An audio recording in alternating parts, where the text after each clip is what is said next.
Hello, and welcome to the first episode in IOTA's Future Proof webinar series. At the IOTA Foundation, we are specialists when it comes to using new technologies to transform industries today. Through Future Proof, we want to share this knowledge with you.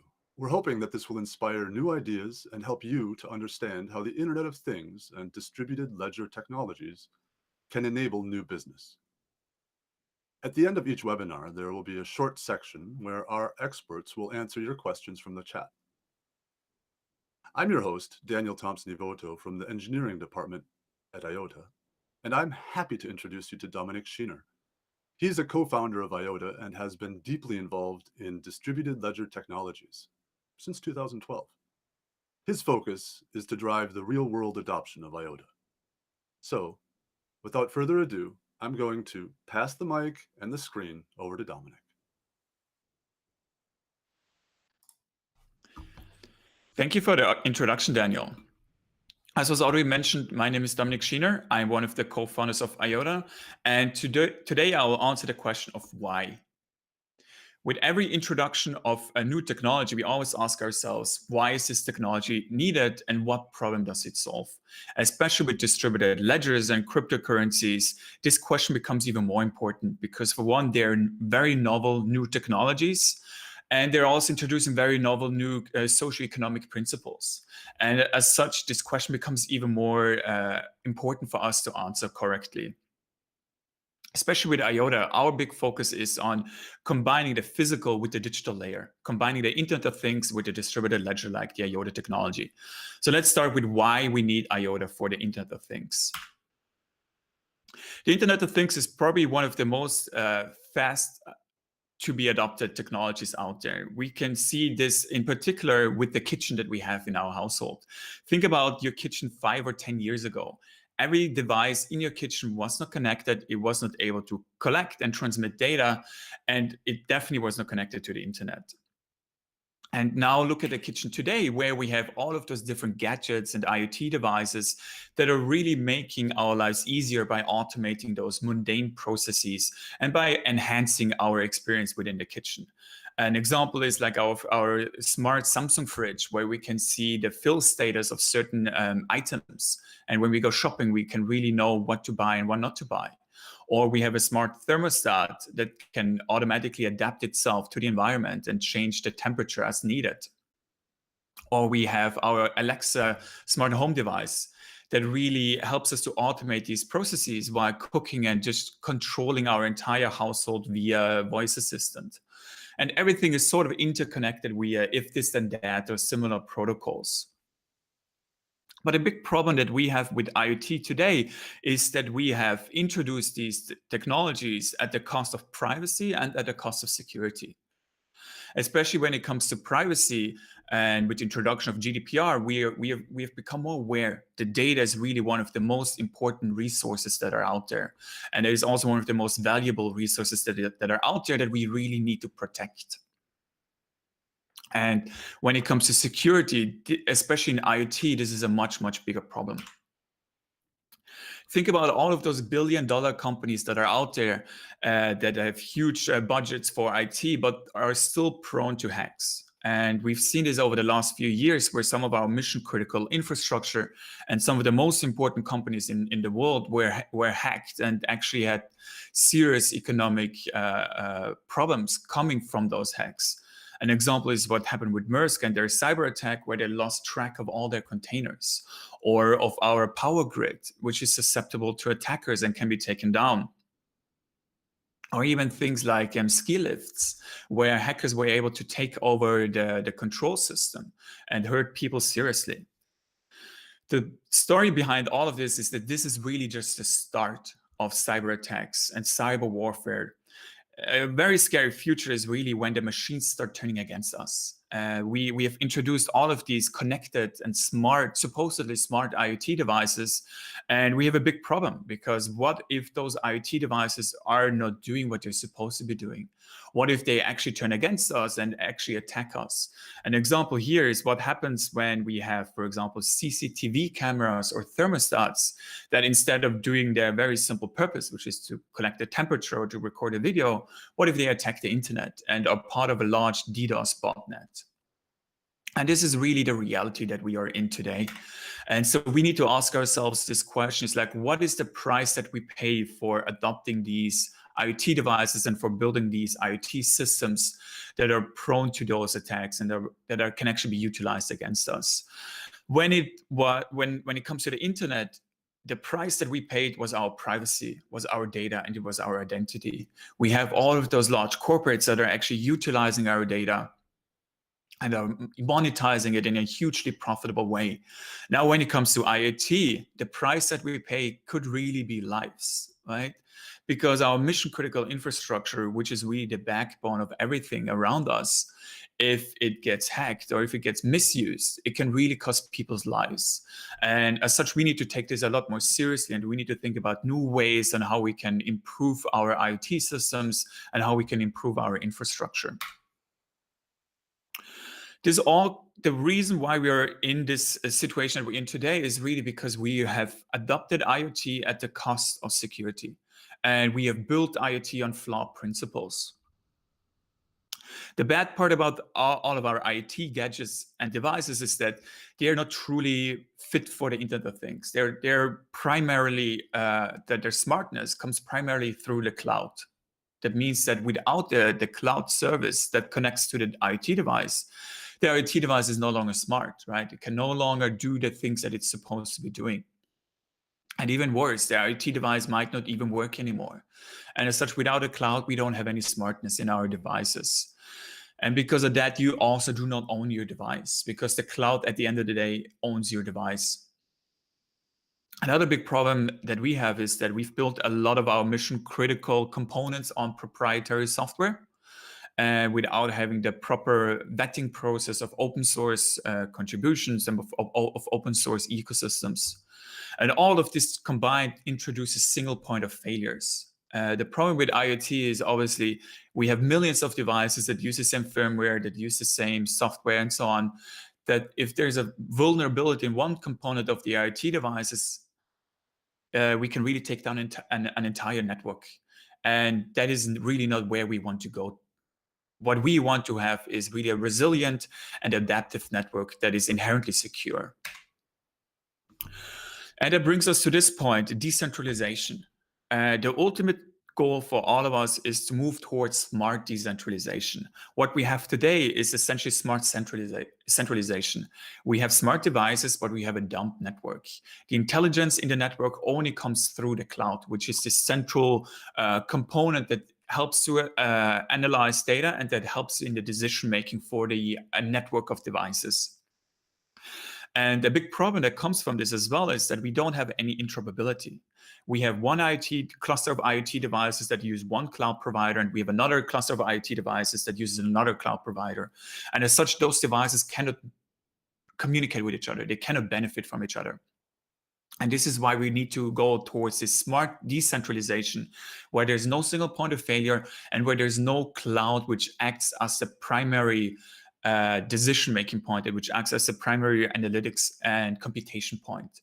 What we need to do is we actually need to share the data, share the resources within this network of IoT devices, enable machine-to-machine communication and connections, and really IoT devices smarter, not just the individual device. And through that, we get a resilient and intelligent network, which is the ultimate goal for all of us when it comes to the adoption of IoT and when it comes to the adoption of really secure technologies. And this is really the primary reason why distributed ledgers make so much sense for the Internet of Things. With the Internet of Things today, we have this inherent security problem that we need to think about how we can really fix this problem. And this is why distributed ledgers are really one part of the solution here, where we have a distributed ledger network which acts as a single source of truth. A distributed ledger is immutable. It cannot be changed. It cannot be faked. And as such, having such a trust component within the architecture of an IoT device that it can actually rely on brings huge benefits. And the feature sets that we're looking at for IoT are really three distinct components. The first one is trust in data. As an IoT device, I need to be able to trust, I need to be able to verify the integrity and the authenticity of the data that they receive either from the cloud or that they receive from other IoT devices. And that is always enabled through distributed ledgers. And coming from that, we can also start building decentralized identities that are for machines or for humans so that they can identify themselves, so that they also can really define what is their purpose, who is their owner, and what are their specific properties, and so on. The second component that we really need for IoT is machine-to-machine transactions. How do we enable it for one machine to store their own digital assets and to actually participate in an economy with other machines where they start trading resources with each other? One device might have excess storage capacity, might have excess computational capacity, and we want to enable this device to actually sell this resource to another IoT device that really needs it. And the third thing that we need in IoT is secure access control. We want to have programs, processes defined in these IoT systems that are verifiably true, right? We want to know what gets executed at each point in time. And we also want to have these secure audit trails to know who actually access certain functions and who participate in certain processes. And all three of those combined really bring trust into IoT. And this is a great start for us to start building towards a greater IoT network that is smart, that is secure, and that is really resilient. And this brings us to the second part of my presentation. Why do we actually need the machine currency? So far, we understood why distributed ledgers are really very important for the Internet of Things and why they solve an inherent trust problem in IoT today. Now, the second part is, why do we actually need a machine currency? Why do we want to enable machine-to-machine payments? Why do we not just use conventional payment methods in IoT today? So there's several reasons. The first reason, and the most obvious one, is that the Internet of Things is not about the internet. Even though it's in the name, IoT is all about utilizing new communication protocols for resource-constrained devices. And that really means that we want to have mesh networks. We want to have machine-to-machine communication where one device can communicate and transfer information to another device. And as such, the obvious conclusion is that we cannot build a financial system that relies on central server infrastructures that we have today. We cannot assume that an IoT device is going to send an API call to a banking server to transfer money from its bank account to another machine's bank account. That simply does not scale, and it simply does not work in this very resource-constrained environment. And as such, we need to be able to do machine-to-machine payments in a way where the settlement and the clearing is done within the network, meaning that all of those different IoT devices that are connected with each other actually provide the payment rails for all of the other IoT devices to participate in this machine economy and to actually participate in this transaction system. And that is really one of the primary reasons why we need a distributed ledger and why we need cryptocurrencies for IoT. Now, the second reason is one thing that we are doing very well in the business world always is to create new consortia, meaning that we bring a bunch of players together within an industry. They might be competitors, they might be friends, but essentially we want to create a consortium that rallies people behind a certain technology and a certain use case. And this might have worked up until now, but it will not work with distributed ledgers because distributed ledgers are all about open and free ecosystems, meaning that anybody can participate and that anybody can benefit from this piece of technology. Now, the big problem that we have with too many technologies, with too many consortia, and with too many cooks basically cooking their own pot, right, is that we are fragmenting the ecosystem. We are not benefiting each other. We are not actually contributing towards the success of the entire ecosystem. We're just trying to contribute towards the success of a very specific use case or for a very specific company. Now, what we really need is we need to have a universal standard whereby we have one payment rail with one protocol that is adopted, that is standardized, and that is security vetted by all of the different players, and that will serve as the backbone for all of these different use cases that we want to enable through distributed ledgers, because only through that we really make sure that we are able to capitalize on the full potential of this machine economy. Because at the end of the day, we do not want to have our machines become forex traders, right? Because we don't want to have them hold 10 different digital assets just to execute on one simple use case. We have very simple devices and we need very simple solutions to enable these machine-to-machine payments and data use cases. So one standard for all is really what we need. The third reason why we need the machine currency is trust, right? What we do not have today is digital identities. And so think about a fully autonomous environment where we have one device trying to transact with another device. Now, how do we enable this economic transfer? The beauty of distributed ledgers and the real beauty of cryptocurrencies is that you do not need a contract between those two parties, but the payment itself is actually a way to mitigate the risks, the counterparty risks. And as such, you do not need to inherently trust the other party. You do not need a reputation or an identity system to enable your use cases, but you simply enable it through micropayments. So think about a very simple example whereby we have a charging station and we have a car. The charging station might fake that it's a real charging station, and the car might fake that it actually has the money to pay for the electricity. Now, the way that we create trust in this environment is through micropayments. Essentially, the car sends a small amount of money, digital assets, to the charging station. The charging station now verifies that it received the money.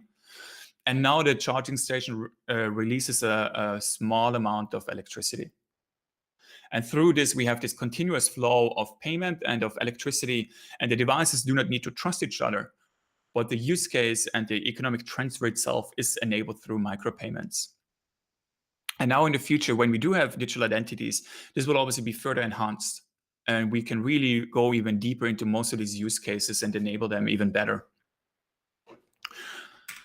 Now, the last reason why we really need cryptocurrencies is what I've already mentioned before, is distributed ledgers are all about permissionless innovation and permissionless ecosystems. The main thing that made the internet so great was that it was an open environment. Anybody could connect to it and anybody could build on top of it. All of the greatest companies that we have today, primarily coming out of Silicon Valley, they were really pioneers of these new technologies, and they were really pioneers of this ecosystem. And there was no restrictions on what they could build, but they were really given free rein on what they can innovate and what they can imagine to build on the internet. And the same is true with IOTA, and the same is true with all distributed ledger technologies that are permissionless. Because even as a creator of these technologies, you cannot always fully understand the potential of it and fully understand the use cases that will be enabled through it. Instead, we as the creators, we as the foundation or as the developers behind it, we need to create an environment whereby those developers, those innovators can utilize our base technologies and really create innovative new solutions that solve actual problems.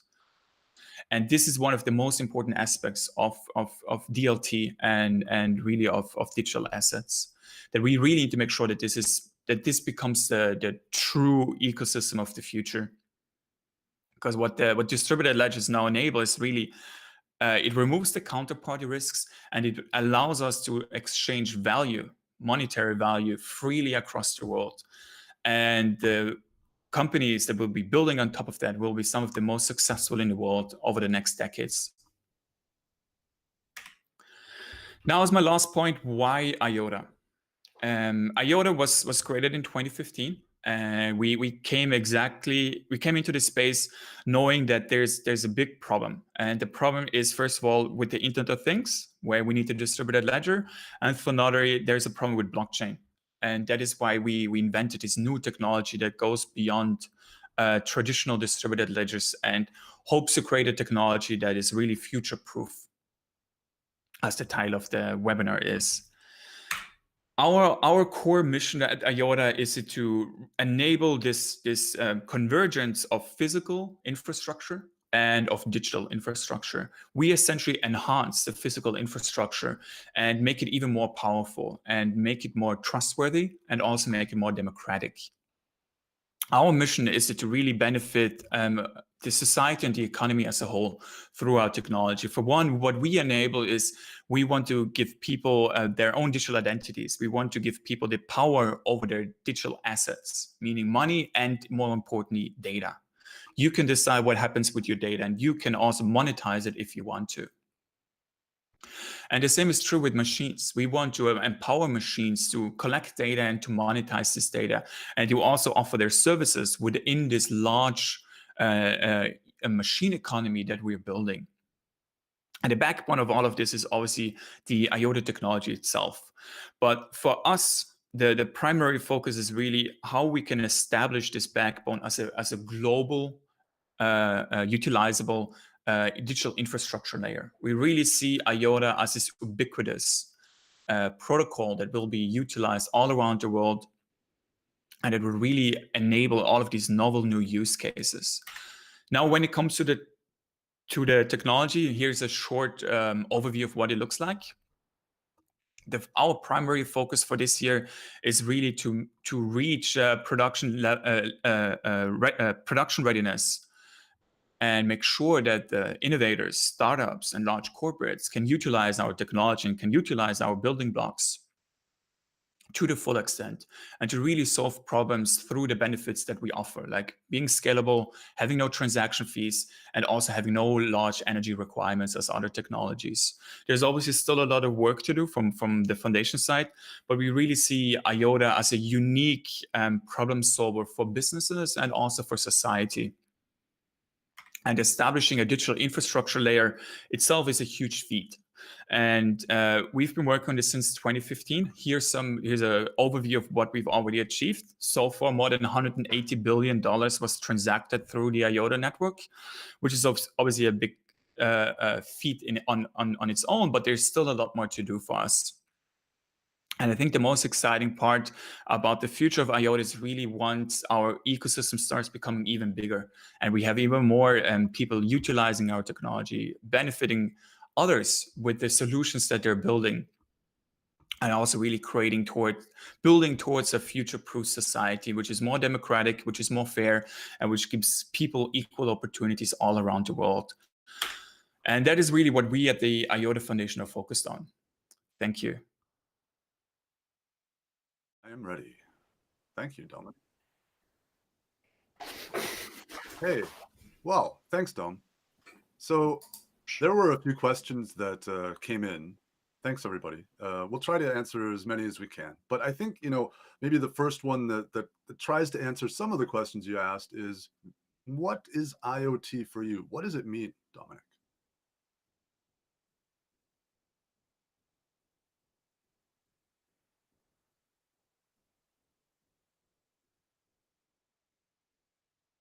Sorry, I was muted. I think the simplest explanation and the most personal explanation of IoT is really that it's there to make our life simpler and easier. Because essentially all of the systems and infrastructure around us is hugely complex, and oftentimes it has to be operated manually. And now what IoT really enables us is to automate these processes via sensors, via smart devices that have enough processing power, and really via this symbiosis and collaboration between machines. And that's really what's so exciting about the future, because the future is not just about this IoT automation, but really about this IoT autonomy, so that we can even further automate these processes and make our life even simpler and more automated. So, I mean, looking at this perspective from, the world, I guess we can kind of narrow down the world a little bit and talk about what the top requests are from our corporate partners, especially maybe in regards to the protocol about IOTA. Yeah. Yeah, absolutely. I think what DLT has is, and IOTA, what we have is we have a lot of potential. And many of our corporate partners and many participants of our ecosystem understand this potential.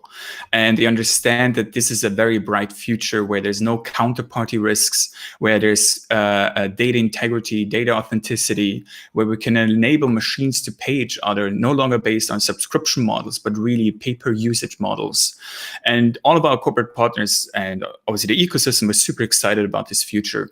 And I would say they understand the properties of IOTA and the promise of IOTA, but the main request is really that we as a technology and we as a protocol are ready. That means that our software can be utilized in production.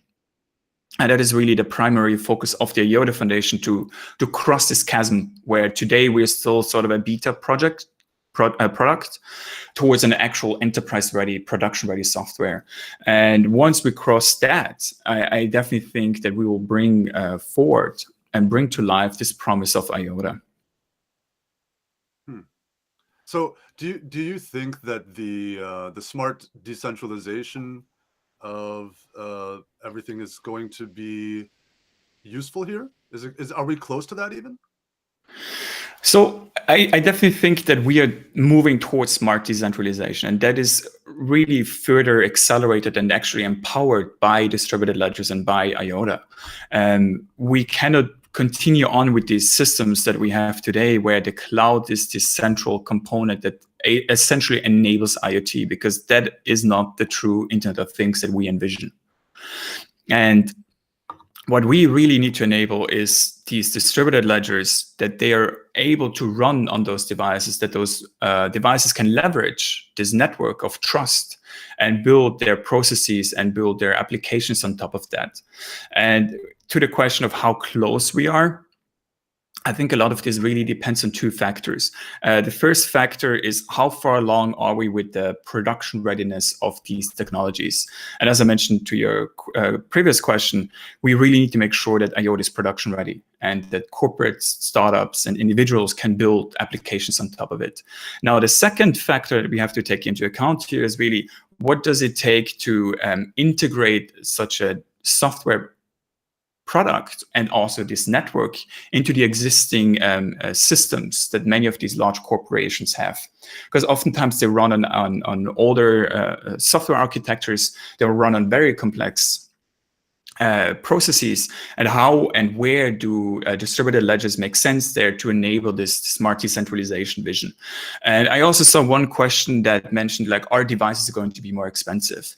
I actually think that devices through this will be even less expensive, because the resources required in operating a distributed ledger are only your node operation. Right? You don't have to host the entire server infrastructure of this network. That means the entire network essentially is this trust layer that you can depend on. As such, the server costs for the corporations that want to leverage or want to build a new business case will be much, much reduced. And that creates a compelling use case for them where they can also factor in this cost saving into their products. And as such, we have those devices that are empowered by IOTA, that are empowered by this trust layer. And through that, are essentially enabling us to go by our day-to-day, because this entire system around us is ubiquitous and runs without any interruption. So just to follow up, do you think that the dedicated IoT hardware that's going to be low cost is in a near future, or is it far away? One thing we have to keep in mind is that for distributed ledgers to take off, we need to have dedicated hardware. This is for hardware acceleration of the algorithms that really make up this protocol. And the second one is also about hardware security, where we have those precious keys that enter your wallet, that enter your signatures. Those keys need to be stored very securely and very safely. And the only way to absolutely ensure that today is through hardware security. So there will definitely be dedicated IoT hardware that essentially enables this vision of IOTA. And so what we now need to do as a open source protocol is we need to partner up with those hardware manufacturers to essentially educate them on IOTA and also have serious discussions with them on how we can work on such a rollout and what kind of products they can offer to the market that are essentially have IOTA inside and embedded inside already. So do you think that there's a connection there with the consortium-based blockchains, or is that something totally different? I think it's totally different because the approach of IOTA is really that we want to create an open ecosystem where anybody and anything can essentially participate. We really envision a future where somebody could set up a Raspberry Pi connected to their weather station and then start selling this data from the weather station directly on an open data marketplace.